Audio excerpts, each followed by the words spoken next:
Assembly సమావేశాల్లో 15 నెలల పాలనకు సంబంధించి పూర్తి స్థాయిలో ప్రెజెంటేషన్ ఇచ్చేందుకు ఏపీ ప్రభుత్వం సిద్ధమైంది. సంక్షేమ పథకాల నుంచి అభివృద్ధి వరకు వివరించనుంది. ఈ సందర్భంగా ఎవరిది అభివృద్ధి, ఎవరిది విధ్వంసం అనేది అసెంబ్లీలో చర్చిద్దామంటూ వైసీపీకి సవాల్ విసిరారు సీఎం చంద్రబాబు.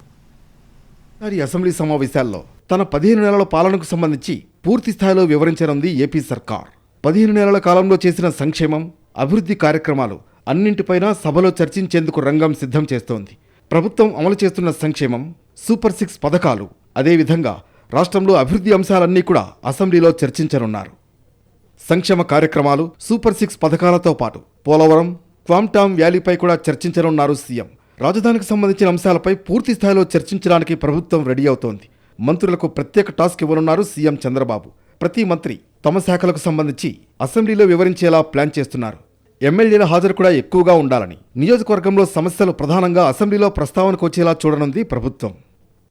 మరోవైపు సీఎం చంద్రబాబు వైసీపీకి సవాల్ విసిరారు. సిద్ధం అని నినాదాలు చేసిన వారికి సవాల్ విసురుతున్నానన్నారు చంద్రబాబు. వైసీపీని సూటిగా అడుగుతున్నానని, అసెంబ్లీకి వచ్చేందుకు వైసీపీ సిద్ధమా అని ప్రశ్నించారు. అసెంబ్లీకి రండి, ఎవరిది విధ్వంసమో, ఎవరిది అభివృద్ధో, సంక్షేమం ఎవరు అందించగలరో చర్చకు సిద్ధమన్నారు. సీఎం చంద్రబాబు సవాల్ను వైసీపీ ఏ విధంగా తీసుకుంటుంది? ఈసారి సభకు వైసీపీ ఎమ్మెల్యేలు హాజరవుతారా అనేది చర్చనీయాంశంగా మారింది.